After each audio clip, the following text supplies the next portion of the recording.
Okay guys, welcome back to the series. Harvest is officially done and it's December 2nd and we need to spread a lot of manure. We need to get a lot of tillage done. We got all sorts of things to get done before snow hits. We've already got a little bit of snow and there's some flurries, which means in a few days we're probably going to have a ton of snow and be completely frosted out and be able to do no field work. So we got a lot to do. So first things first, I'm going to head on down to my neighbor Nate's house. I need to buy a tillage implement, and he's got a Landoll VT, and I want to just see how that thing runs. I'm thinking we'll run it with the 8400, because 8400, man, they say this thing's only 250 horse, but we all know this comes out at like 300, 325 horse. They came out hot from the factory, and these things got a lot of horsepower. We got the front duals, the weight up front. It'll be easily be able to pull it. Also, there's a special tractor for sale, something that's pretty darn rare that I kind of want, and it kind of makes sense for the farm. So I'm gonna probably hook up the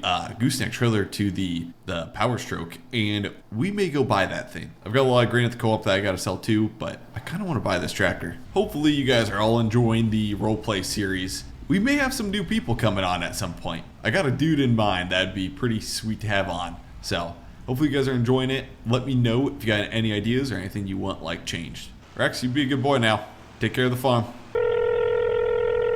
Hello. Nate, I'm on my way. You're home, right? Oh yeah, I'm just getting some stuff figured out in the barns. Okay. Just making sure you weren't sleeping in your underwear or something like that still. And I walk in and then it's just awkward as heck and I'm filming for the vlog and yeah. Yeah, no, I'm already up. I'm a farmer for goodness sake. I don't sleep that late. Okay. Perfect. I'll be there in a sec. Actually, I just passed your driveway. It helps if you don't do that. I like the little cow mailbox too. Oh, you got the land all already set up out here. Oh yeah, well you told me earlier you gonna come by. Oh yeah. Thanks for letting me test this thing out too. I just wanted to run it a little bit before like I purchased one, if that makes sense. Oh yeah. Well, I can go ahead and give you kind of like a what she does, just so you know. So this up here kind of does more of a mulching job than a cultivation job. Okay. It doesn't really do that much of a cultivation job till you get back here in these back sets. Okay. Just so you know. So it cultivates and mulches your own at the same time. Okay, so pretty much just chops residue, and then theoretically you can do one pass. Like you could run this in the fall on corn stalks, and then come back and plant right to it in the spring. Actually, I have a field that I did this in. If you know where field 5 is, I used this thing nothing but in that field, and it left a perfect seed ground. Okay. Actually, if you want to get in or lower or down, you guys see what kind of ground it leaves. Okay, we'll start this up. This is a little nicer than the 8400, although probably not as reliable as the 8400. We'll drop her down. There we go. Should probably get going faster. I think you got to run these like super quick. So probably like 7, 8, 9, 10 mile an hour. That is doing a nice job back there. Heck, we could almost run this thing in bean stubble instead of a field cultivator, although I don't know if it's going to take out like the weeds as much, but you can run it like super quick. This thing works good. How big is yours? 33 foot. Does it take all 410 horsepower, or does this tractor just play with it? Oh, this tractor just plays with it. I think it only requires 300 horsepower. Okay. I got to get one bought first and then throw my 8400 on one. I mean, well, I know they got a couple of them up there at the dealership if you need them. Okay, let me see how fast I can pull this thing. I'm curious how fast this can pull it. Okay, boys, we're going full throttle. We're going to drop her in the ground, see how much she lugs the tractor down. Oh, yeah. 10, 11 mile an hour, that's all she's got. Yeah, you don't want to go much faster than that.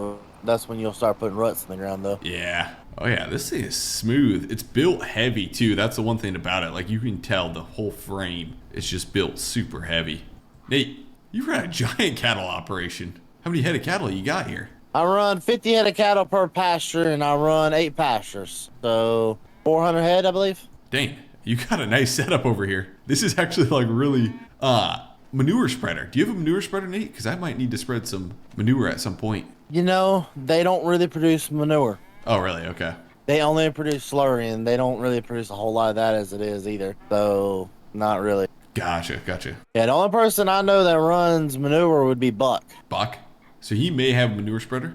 He should be, or getting one. Okay. I'll maybe give him a ring. Awesome, Nate. Thanks for the tour, man, and thanks for letting me test that. I'm gonna try and go get one bought. There's a guy that has one for sale on Facebook, so I'm gonna try and get it bought. Or do you need any help with tillage or anything like that later? Because I have nothing other to do than feed these things. What do you charge for custom tillage?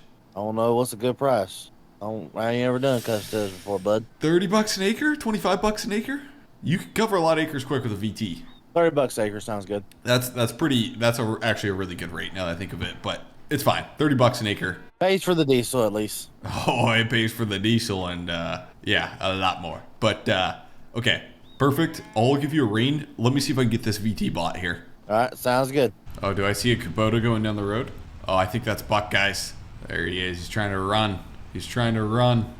No hunting. We're hunting bucks, baby. That's what we're hunting. Can you not drive on my yard, please? There is a road directly to your left. Put your truck up, not on my grass. I'm sorry, man. I had to. It says no hunting, but I saw this nice buck out here. I had to stop.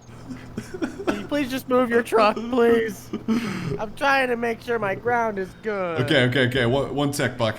Nate said you have a manure spreader. Do you have a manure spreader? No. Son of a gun. I thought you had a manure spreader. No, I need to buy one, but I was going to wait for one to come back on sale. Maybe we could go 50-50 in one, if you ever want to. I'd have to take out a loan. Okay, yeah. I only got 25, unless I sell bales. If I sell some bales, we could do it. I'm looking at that Peak Right one that costs 58 grand. Peak Right one. Let me pull up my iPad real quick. That'd be solid, Buck. Thing is, if we do 50-50, I have $0 to my name right now, so... Talk to me. Hit me up right before Jan 1 when we got to start paying taxes. Maybe we can go 50-50 in that manure spreader. Okay, guys. We pulled the trigger on a Landoll VT. This is very sketchy. You should not be pulling this with your pickup truck, but it's a Ford, so we're going to give it a shot. It is very sketchy. These things are heavy. I've personally known in real life, a guy that's pulled it with a pickup truck, thought it was good enough, and just put this thing in the ditch, flipped the pickup truck, because these things are so heavy. So we're getting by though. We're keeping her under 25. I spent $80,000 on this though, so I really don't have that much money right now. I've got a lot of grain that I can sell that's stored actually at the co-op that needs to be sold, so we'll be fine. And then we got a lot of grain in the bins too. But she did cost a pretty penny. Okay, we'll see if we can climb up this hill here. Come on. There we go. I need to find a better place to put my auger, guys, because I have no clue where to put that thing. It's kind of just in the way right now. Okay, so we got to get the grain cart unhooked, which I'll probably just leave it there in the shed. We could come back a little ways, but we're probably good. So we'll get the grain cart unhooked, hook our biggest tractor, the 8400, up to that Landoll VT. We got the jack undone, got the hydraulics off, got the PTO disconnected. Okay, we'll get her hooked up to the Landoll. Okay, everything worked good. Got the hydraulics. We got a beautiful hitch pin right in there that's hooked up. Got the jack all wound up. Should be good to go. I kind of want to try it on soybean stubble. Well, here's the thing. We honestly don't need to run the VT on soybean stubble. Like, it's just not necessary to run the VT on soybean stubble. So I guess maybe I don't. I'm curious though if we can run an AI worker on this, because on this field when I was combine, we couldn't run an AI worker. So I'm just gonna drop it down. We're gonna see what happens here. Okay, we won't run one now, but it senses it. Sweet. Okay, can the 8400 pull it though is the real question. I can only pull it 7 miles an hour when we're going uphill, guys. But once we go downhill, I'll be able to pull it a lot faster. And really, guys, what I need to be doing is just running this in the springtime. We really don't need to run in the fall. We can just run this right before planting, and we should be good. Oh yeah, and then we can hit 11 going downhill. But I'm curious, how fast can we pull this when we're on the flats? Oh, sweet. Okay, so on the flats, it seems like we're able to hold 11 miles an hour. That is perfect. She's lugging this 8400, but that is good. That's perfect. That's right where we want it. That is pretty much max speed. Oh, now we're down to 10. Maybe the 8400 doesn't have enough horse. When I start climbing hills, I have to go down to 8, 9 miles an hour. But then once I'm like on flat ground, because like here we're climbing an incline, but once I go to flat ground, then we can run at like 10 or 11 miles an hour. Come on, baby. Come on. This VT, man, she's a little heavy for her. Are we slipping? I don't think we got... No, we're not slipping. She's just taking all the horsepower she's got right now. Okay, we got a good test on her. Now what we're going to do is go start running this on the cornstalk fields. We'll see how she runs here. I'm probably going to start with our biggest field over here. It's kind of cool. We got this little path through the alfalfa because it's way faster getting to this field this way. And then I got to swing around and drive in the alfalfa. But then we got this Missouri crossing right here where we can go through here, cross. There you go. You got to keep her a little slow though. Okay, we'll see if we can chop and size some of this residue up here.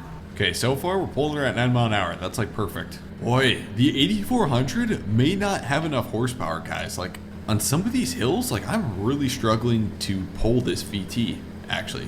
Like I'm getting down to like 5 miles an hour on some of these hills here. Okay guys, I got the AI worker running in this field now. So he's gonna take over When he's going downhill, he can pull it at 11 mile an hour, but coming uphill, it's going to be probably a bit of a struggle. But pretty much AI worker is going to take over. This should work good. I'm also going to call up Nate to see if he can come out and help run some custom tillage and help the AI worker out just so we can get stuff done a lot quicker. See if I can get Nate on the CB here. Hey Nate, you there?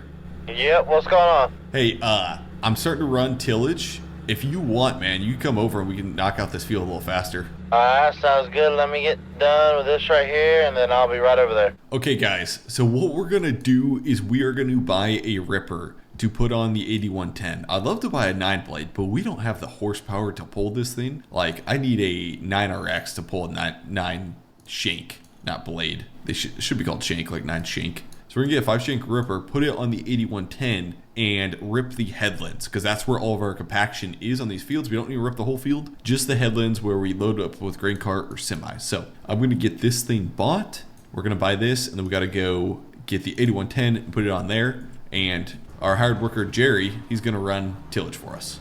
On the road again. Would be nice if my radio worked again. Okay, we're heading over to Bucky Boy's place, and he wants to show me a new tractor he bought, which I haven't seen yet, so we're gonna check this out. I got the 5-shank ripper, and we're not popping wheelies, so that's good for me. Oh, I think I see what he's talking about.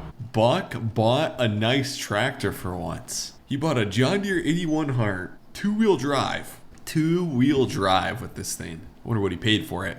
Check this out. Clean interior. This thing is clean. Basically the same as the 8110. Only thing is, like, the seat is a little different. Some of the color of the armrest command center is just a little bit different. And I think the 8110 probably goes a little faster down the road. But this would make a great planting tractor. Buck, you bought a John Deere 8100 2-wheel drive. Yeah, it was on sale. Dang. I told you about this. What's the story behind this thing? How many? I guess I didn't even check how many hours it has. In game time, I bought it with little under 10. Okay. But in what reality time would say, was at least a 3,000 hour tractor. 3,000. That's not bad. How much you pay for it? Like 55,000. That's not bad. Not bad at all. Well, heck, I bought my 8110 that had 4,900 hours. I gave 80 for it, so it's not bad at all. No, it definitely the price, Doc, is because it's a 2-wheel drive.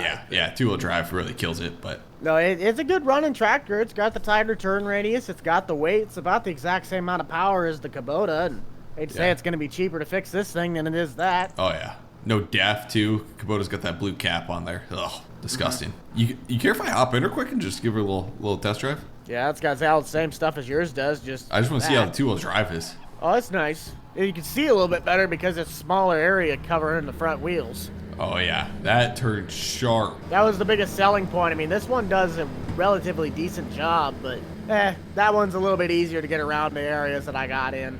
Oh yeah. Oh shoot, I got my garage door shut. Yeah, you definitely need the front weight on though, so you can steer at least, because there's not much weight up in the front, especially when you got a 3-point implement on it. Yeah, that spreader's not too heavy, but you start filling it up with material and it'll weigh itself down pretty quick. Oh yeah. I like Buck's 2-wheel drive, though, although the one thing that kills me on it is that, like, the front wheel assist is super nice having on a tractor this big. That's one thing. Buck, I'm going to take off and start ripping some headlands quick. That'll work. We'll see, man. Okay, so the goal with this 5-shank is just to rip the compacted areas here. Also, the Landoll VT hire worker is, like, stuck out there doing something weird. But we're just going to rip the compacted areas kind of right where the semis and grain carts, like, all pulled through and got loaded. So we're going to drop her into, like, 3rd gear, drop her down. There we go. Turn off the hazards. And it is going to pull hard as soon as we hit this spot right over the entrance. Yep, she's pulling tough. She is pulling tough. And there we go. We got through the compaction layer, so we'll go a little more along here. I don't have to do the whole end row, but I just kind of like doing just the stuff right along the compacted spots. Because we're going deep, probably 15 inches deep here. There we go. We'll lift her up. Turn around here, drop her down. This is kind of cool. The chisel plow marks, it's like kind of right over top of, it is kind of cool, the animation there. I like that. That is pretty good. And we'll drop her in the ground. We'll probably do 1 or 2 more passes here along the headlands, just in the compacted spot, and then we should be good.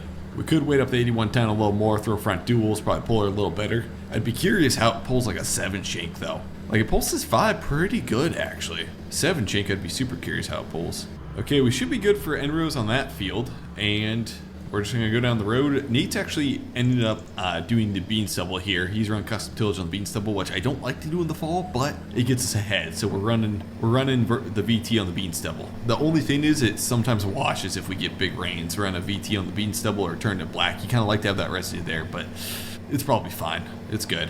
Okay guys, we got all of our tillage finished up. Like everything is officially done. Shout out to Jake, the formal pickle, and Nate and Buck for finishing that up, because I had to leave. They were watching over some workers and they got it all finished up. So we got all of our tillage done. We should be good to go. What I'm going to do is, I didn't think about this, but I hope this VT is going to fit in this shed. If it doesn't, I'm kind of screwed. But we're going to get all the tillage implements put away here. And then I got to feed cattle because we're super behind on cattle right now. I am like ridiculously tight on space right now, guys, for equipment. And theoretically, I could just leave the tillage equipment outside. But I hate doing that. I really hate doing that. So, yeah, that's not fitting in there. I thought for sure that was going to fit in there. What I may be able to do is put in this hay storage barn over here. We'll see if I can back it in over here. This might work pretty good. Right there. There we go. Okay, that'll work, assuming we don't add any more hay to the shed. It should be fine. Okay, we'll get the 8400 I'll put away here. I do want to sell the 6R too, guys, because I got a cool tractor that I really want to buy super badly. So we may be trading the 6R before year end. We got to do some of the trades, you know, before January 1. We got to do all of our trading and stuff, figure that out. I mean, I feel like this Ripper, we could probably leave outside, honestly. Like, it's not going to really hurt anything. If I had a good spot to put this Ripper, like that shed is completely full. I hate doing this, but I may just put it on the backside of this shed here, just kind of hide it from people. I mean, that's what most people do. They put some of these kind of implements on the backside of sheds or something like that. I like keeping things organized. This isn't the most organized, but it'll work. Okay, there we go. I got the 3-point all unlatched, unhooked. Should be fine for now. If I'm ever like, where is that Ripper at? Remind me, guys, that's behind the shed there, because I know I'm gonna forget about that. Grab the power washer, and I just want to clean this tractor off just a little bit. Get it clean, and then we'll get her in cold storage. Okay, perfect. We'll park her there. Should be good. Now, I'm thinking about selling this 6R, guys, and there's a 55 series Deere, which is like a 4455, which is older by far, but I love a little bit older equipment, and we get some money out of this and put it into other stuff too. So I'm gonna check to see how much money I could sell this tractor for. Dude, we could get $170,000 for this tractor. Oh, dude, we could do a lot, because the 4455 only cost us like, what, 40 grand or something like that? Like, we could get 2 of those tractors and then have $100,000 left over. I think I'm gonna sell this tractor. I just don't think it's essential, and I think we get away with a lot older tractor. Only thing is, road speed is super nice, and we may even have GPS on the older tractor. Like, we could get it working. So I think what I'm going to do, sell this. Now I got to sell the loader for it too. Well, I may be able to keep this loader. Oh my gosh, guys, this is going to be sick. Okay, so I'm customizing this right now. You can get a GPS option on this tractor. So I customized, I put a chrome pipe, I put a different intake. We put wheel weights on this thing, and check this out. Can get GPS. So I got a Starfire 6000 globe up there, and then it threw in a John Deere 4640 display in there. Dude, this is gonna be perfect. I know beacons is like kind of overrated, but it's kind of cool. I like it. Like what do I mean? It's kind of like new, but it, for some reason, even on old tractors, it's kind of cool. Oh, dude, hazard like extensions. I know this looks a little weird, but I really actually like the aftermarket ones that can like fold in. So we're gonna run those, even though everybody's gonna be like, Grant, that, well, it does look a little weird. I think they can fold though, so I'm gonna leave them on for now. Yeah, we'll run the standard ones.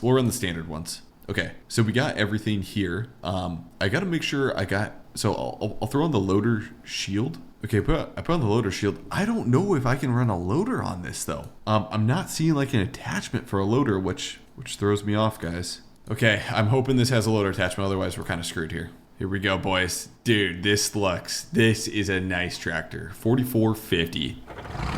Oh, the startup sounds so good too. We got a power shift transmission. Okay, the one thing, man, I don't know if this has a loader to it, guys. I don't think it has a loader attachment, but we're about to find out. Okay, guys, I'm an idiot. I screwed up here. It doesn't have a loader mount. This tractor doesn't have a loader mount, but I've got my buddy Buck, and he's a heck of a welder.